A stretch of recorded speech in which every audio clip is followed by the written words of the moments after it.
Good evening to all our music-loving Manhattan Neighborhood Network friends.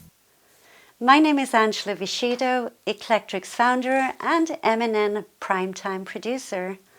Welcome to tonight's show of Eclectrix Presents, a bi-monthly broadcast to support the performing arts. Tonight, our special guest is a native New York artist, Jordan-mclean, trumpeter, band member, bandleader, composer, educator, and record producer. Jordan is forging his career by playing and recording music, producing records, and producing programs at the extraordinary New Photographica, New York. Enjoy the show. Here's to Jordan-mclean.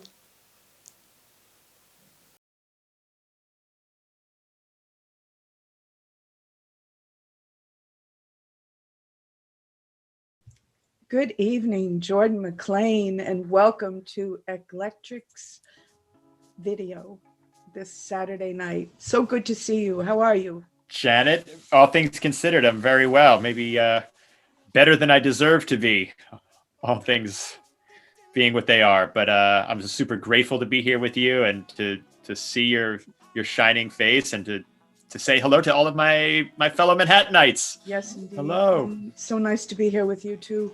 And we're going to kick off right now talking about something you talk about, which is that music is about relationships in your life. And I know you've had a long career thus far doing many projects throughout the world, but let's start with your foundation. Just give us a little insight into where you came from, who you studied with, and just that little progression up to your advanced studies, because I know you appreciate teaching as well. So just give us a little insight.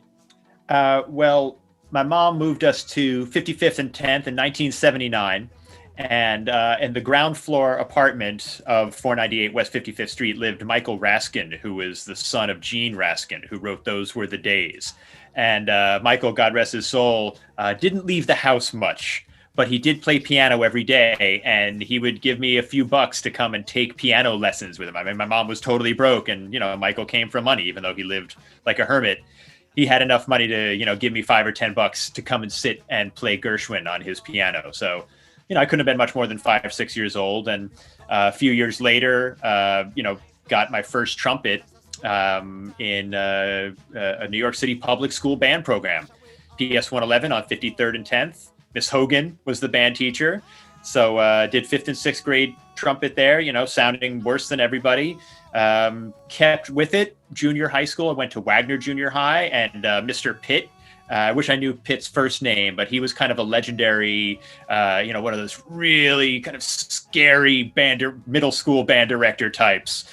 But he somehow kept me with it. And so, I played in 7th and 8th grade in junior high band, and I kept with it enough to get to high school and go to Leonia High School, just over the GW Bridge. Great band director there, legendary Bergen County band director named Larry Silverman. Same thing. He kind of kept me in it. He needed trumpet players, so he and my dad conspired to make sure that I didn't quit the trumpet. But that summer, before going to into high school, I took my first lesson with Ed Troidel, who was one of the great trumpet pedagogues of the late 20th century. And, everybody went to Troidel. Phil Smith, the longtime principal New York Philharmonic principal trumpet player. Winton was in there. First time I heard John Faddis on record was in Ed Troidel's office. Harry James went to Ed Troidel to show him his chops. Troidel looked at him and said, "Oh, you've got, this many years left playing the way you do," kind of thing. So Troidel was one of the greats, not only as a symphonic trumpeter, but also as a teacher. So that's kind of my foundation. And, I did Manhattan School pre-college, my senior year in high school, but otherwise I was doing jazz band, concert band, marching band, all that stuff, just to keep in it, keep playing, and formed my own first, kind of weirdo jazz combo in high school. And we did some gigs. Janet, you wrote my first review when I was still in high school for the Village Map and Guide. And I went to Mannes. Mannes College of Music had its own kind of fledgling, standalone, kind of just, misfit jazz program run by a lady named Carla Lothar. And they a couple of years after I left, or the year after I did 3 years at Mannes, they did then join the new school and merge their two jazz departments. So the Mannes Jazz Days, people like Ori Kaplan and Asif Sahar and Susie Ibarra were there. Phil Markowitz taught there. Richie Byrak, Conrad Herwig. Phil Grenadier was my first trumpet teacher at Mannes. Rich Shamira, who had a big man, Chuck Clark, who was, rest his soul, an incredible arranger and saxophonist. So it was this, it was this interesting little pocket up there on the Upper West Side in the early '90s, and I got shot out of that and just started gigging. And then just to finish it off, 10 years later, I went to SUNY Purchase and did a degree in classical composition. And then 10 years after that, just finished up my master's in what they call studio composition there, which is a really interesting integrated technology, music production and music composition program. One of the hippest programs of its type on the East Coast. I think it punches way above its weight, for a state school. SUNY Purchase, but Purchase has also kind of been known the last 10, 15, 20 years. The studio comp department at Purchase especially has turned out some known people in the industry. So that's where I am up till today. In a nutshell. Yeah, or a nutcase is more like it, but you asked, so. Good ask, and thank you for sharing that info. Now, please. We're also going to be hearing some of your music. We're going to be seeing you perform, and we'd like to start with one of your latest projects, which is with a group you're part of called ARMO. ARMO, yes. With a group called ARMO. Yes, so ARMO is just to put it simply, ARMO is a half-size version of Antibalas, or a 6-piece offshoot of its otherwise a 12-piece band that's been touring the world for 22 years. This is Antibalas. We were nominated for a Grammy this year, our 7th record, our first Grammy nomination, Daptone Records. But about 5 or 6 years ago, Relics magazine asked a few of us to do they do a Friday night musical spiritual conversation at New Blue. And so the guys from the band who wound up in the room that night, including a couple of people who were not quite in the band but part of the family, we did this spiritual talk and jam, and we went out for dinner after, and we were having ramen. And I looked at the people at the table. I was like, this should be a band. Like, that was so easy, so fun. We didn't rehearse. We didn't talk about anything. We just played repertoire that we all share and know. Perfect.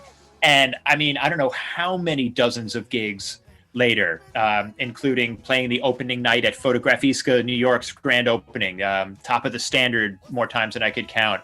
Fancy New Year's Eve gigs at fun restaurants and sweaty house parties, a long-standing run of club dates at Bar Lunatico in Brooklyn. That was really our home. Lunatico really gave us our chance to become the kind of band and we never rehearsed.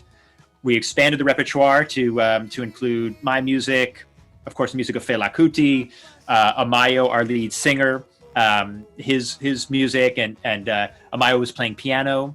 Marcus Farrar, who's the Antibalas kind of our lead background singer and Shekere player, he steps up. He sings lead now on this track, New Beginning, from ARMO. So that's the long setup to this new track that came out on New Year's Eve.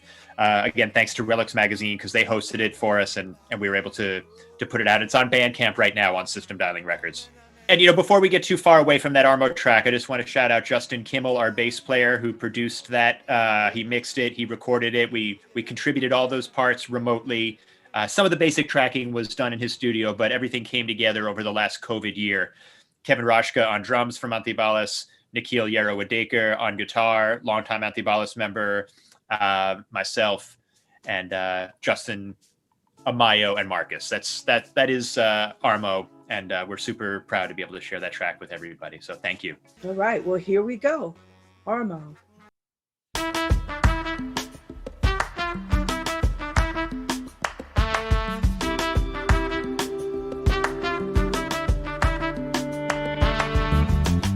Expressions, unlimited perspectives.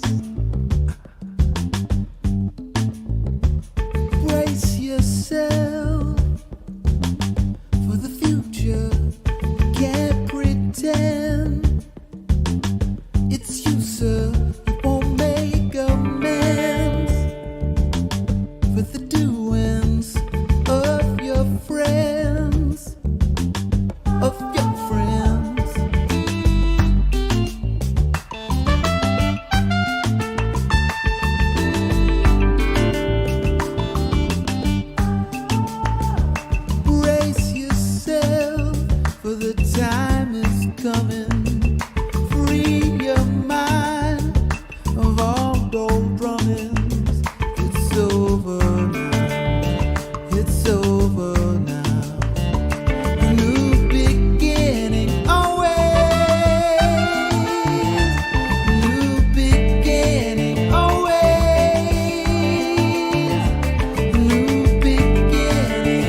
we're going to move on to talk about Antibalas.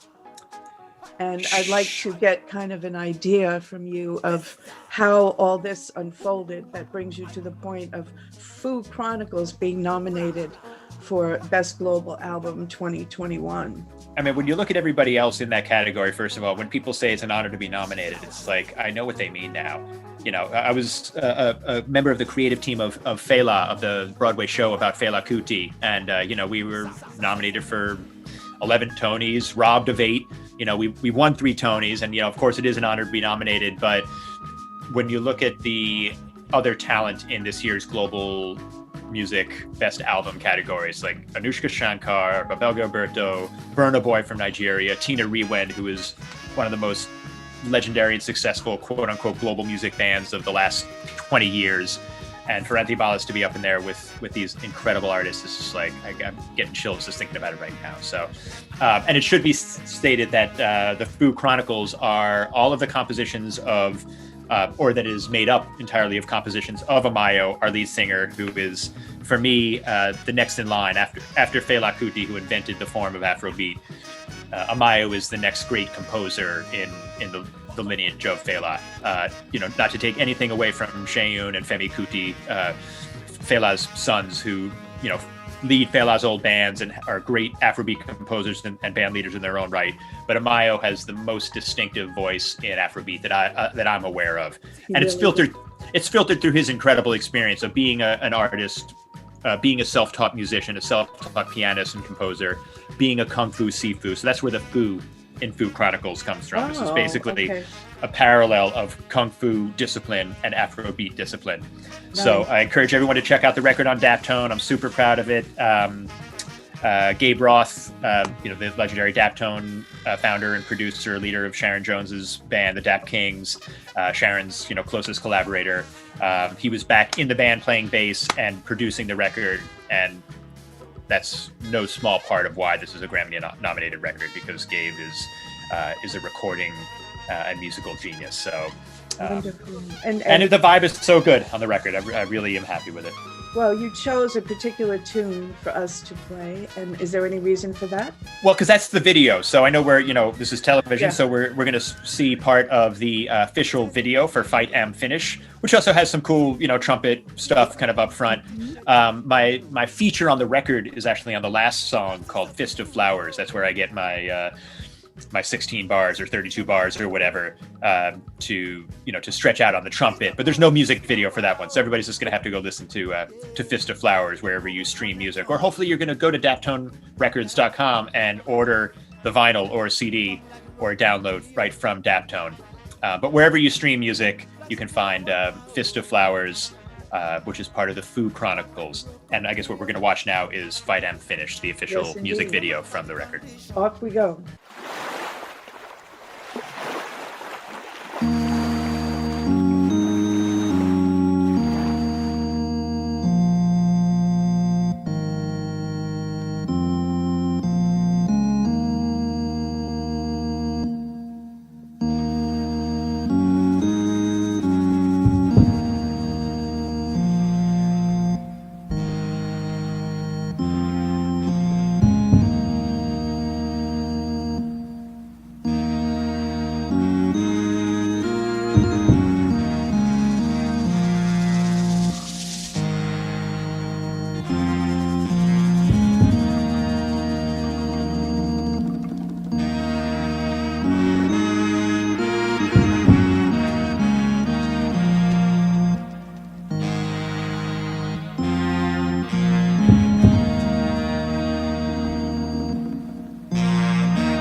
Pay homage, freedom fighter, Mojuba,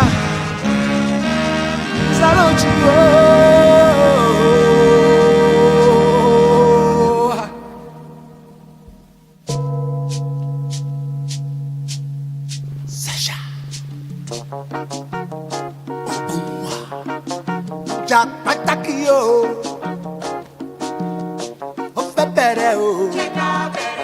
Oh yeah.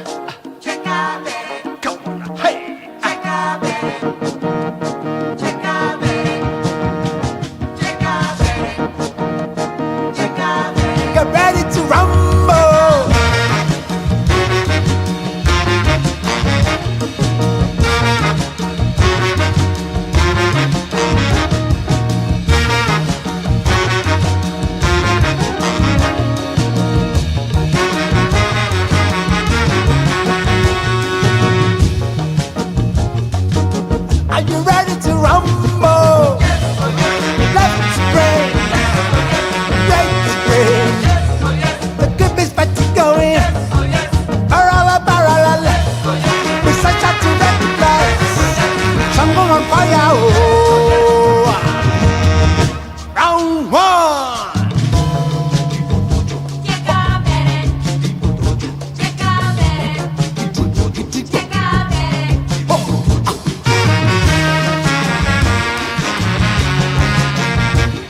address the rules. No, oh no. No kokoro for the ground. No wuru wuru for eye. No mago mago backstabbing. No penny penny wayo. Rules are rules. No exception. Round two.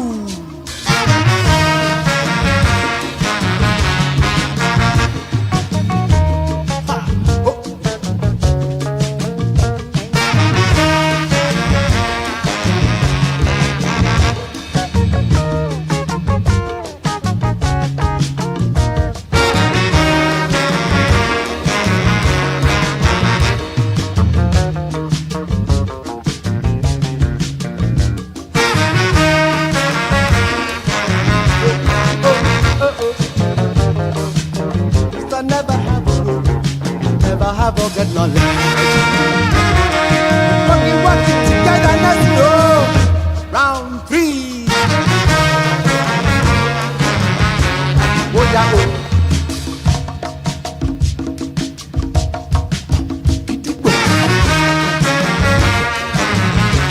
Wow, Jordan, that was wonderful. What a beautiful It's a hot video too. Where did you make the video? Shot really well.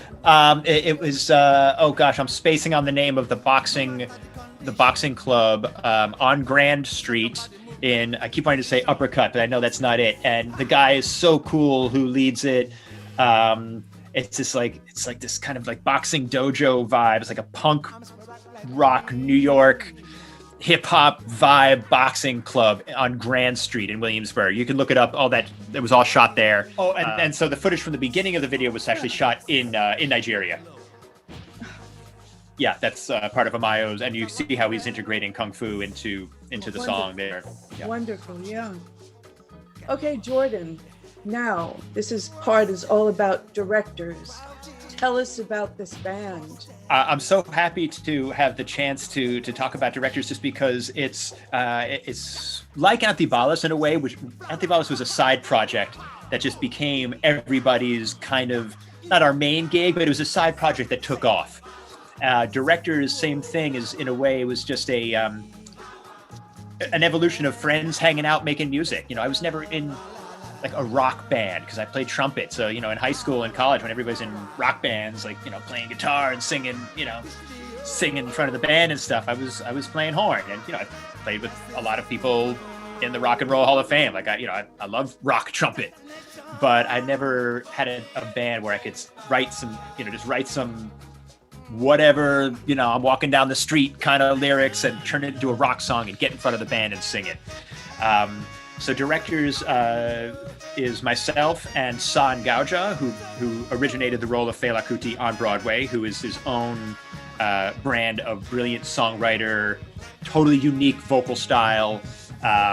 You know, you hear some of that on, I think we're going to hear Rising to the Top, which is kind of my feature, but Sahr has this cool bridge vocals he does, and then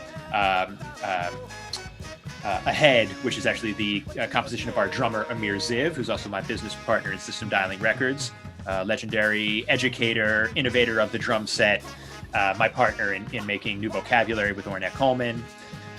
Again, Nikhil Yerawadeker on bass this time, a guitar player from ARMO. He's playing bass and directors, and Ricardo Quinones, Brooklyn native, brilliant guitarist, also singer. He sings in 3 languages, songwriter, and he was in the Fela show. He was one of the guitar players in the Fela show, and has probably done more Fela gigs across the years, or as many as anybody in any of those bands. Ricardo is a real bedrock of the Fela musical band family. So yeah, it just kind of came together. We wrote these 4 or 5 songs, put out an EP, did a bunch of gigs. We actually haven't played since we played Joe's Pub 2 years ago. Got busy with going back to Broadway. Life kind of took us in different directions. Of course, the last year doing, just doing what everybody was doing to survive during the onset of Corona. So, we're not really a working band, but we do have a really beautiful 12-inch 45 RPM EP on System Dialing Records. Same thing, wherever you stream music, you can stream directors worldwide, Spotify, YouTube, iTunes, wherever. So this song, Rising to the Top, which is kind of my debut as a front man in a rock band, we got some really nice airplay on Woodstock radio when this came out in 2018. They picked it up and played it a whole bunch the summer of 2018. So Beautiful. Yeah. So it's got legs. I'm super proud of this tune, and the band really rocks. So let's check it out. Okay, here we go.